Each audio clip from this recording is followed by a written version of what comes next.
the matter, Mr. Moore? No, then he The only said, way don't. all producers were like that. Yeah. So after this, he said, don't, and Bill Goodson said, no, you do it the way you want to do it. We'll worry about catching. So that's the story of my first appearance. So then, after I've Got a Secret, you're on Ed Sullivan, you're on Johnny Carson, Jack Rick Griffin. Parr, Ed Sullivan, David Susskind, all these people that nobody remembers anymore. They're all gone. How many times on Ed Sullivan? Ed Sullivan, I only did a few. You want to hear the Ed Sullivan story? Let's hear an Ed Sullivan story. Okay, then you can edit this, because no, Harry, we're not editing any of this. This is Listen, too great. Ed Sullivan, Bob Precht was Ed Sullivan. He was the producer of the Ed Sullivan Show, and he was Ed Sullivan's son-in-law. And in those days, I was living in Queens. This is 1964.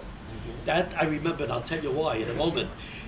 They would take me and my wife and put us at a hotel here in New York City, a lovely hotel. Of course, the show was live on Sundays. They bring us in on Saturdays, you know. And I got bumped the first time, which was very upsetting. Bumped on the Ed Sullivan On the Ed Sullivan Show. But I found, because they used to get acrobats coming in from Sweden and Austria, and somebody would come in, they had to bump I somebody. hope it wasn't a monkey that bumped you. Well, no, I'll tell you who bumped me in a minute. So, but what was interesting is I got a $1,500 check in the mail. In other words, in 1964? Yeah. $1,500? Yeah. So in those days when you got bumped, I don't know if they do it today, when you got bumped, they paid you. At least the Ed Sullivan Show did. I didn't know about other shows. So I said, geez, then they bumped me the next week. I got another $1,500 check.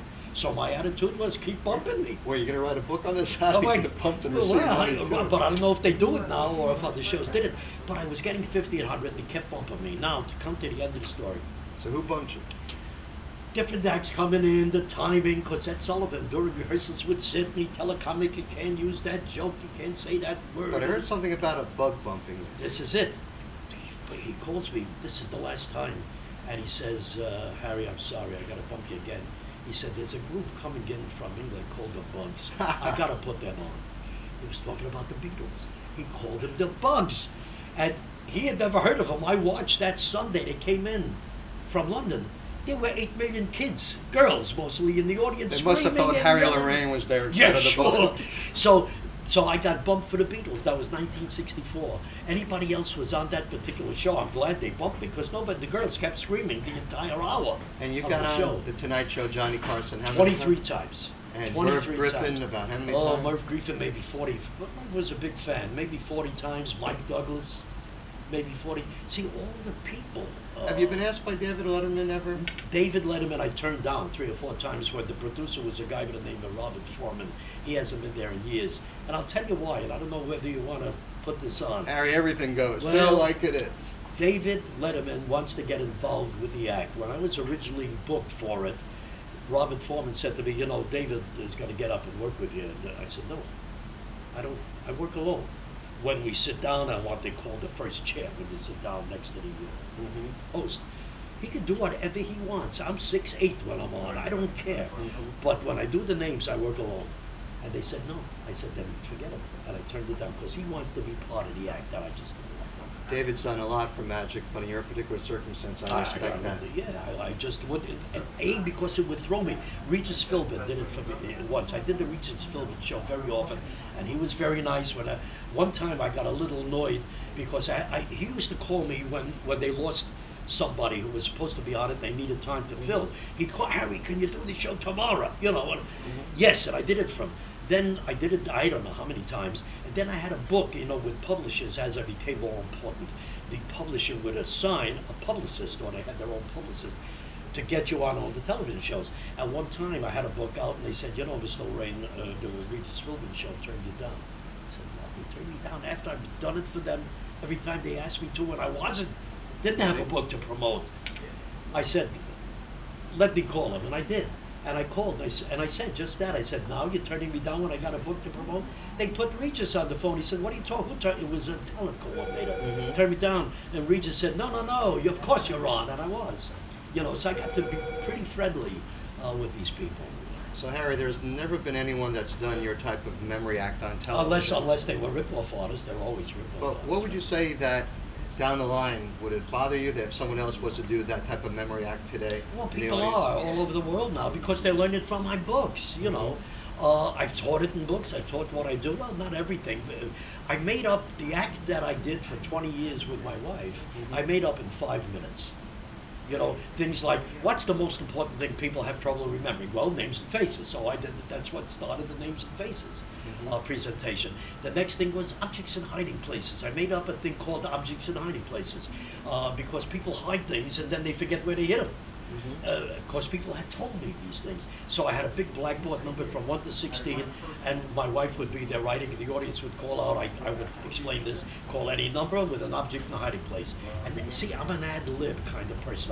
I'm not a joke teller, but I can get laughs from an audience ad-lib.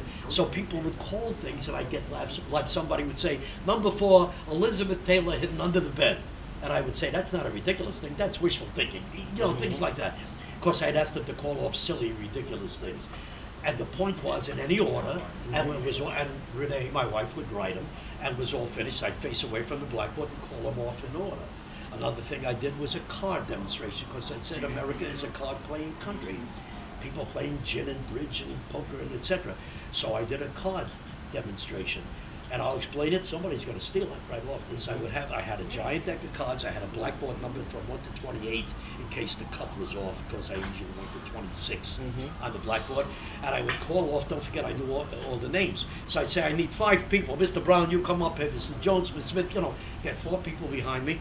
And one here, and I'd hand them the deck of cards. My wife would help me bring the people up on stage. And I would say to this one guy, shuffle these cards, and I'd show him how to shuffle a giant deck of cards. I'd say cut them about in half, and I'd look, and I'm pretty good at this, you know. I'd say, no, you need one more card here. That always got a gasp after this, where they found out it was really, because you know, with giant cards, it's easy to estimate it. Anyway, I'd say, give one of those halves to the first man up here, there were 4 behind me, and I said, sir, while I'm talking to him, you take out all the clubs, you take the hearts, you take the spades, you take the diamonds. And sir, shuffle those 26, I hope, cards. And then I want you to call them off, and I had a snapper at this speed. I'd snap at that speed.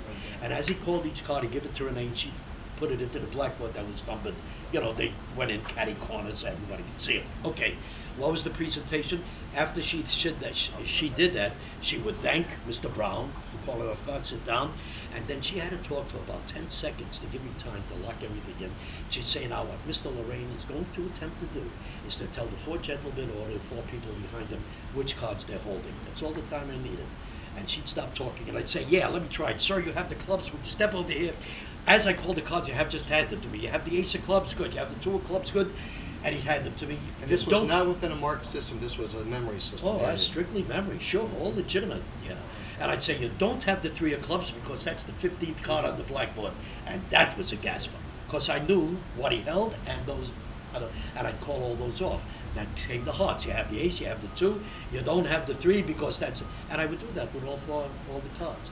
And then I did a magazine thing because I said we're going to read, people want to remember what they read. I did numbers, I did the populations of all the states, which I still do. Did you do the magic square as well? Not until later years after Renee retired. When Renee retired, I didn't want to carry blackboards anymore.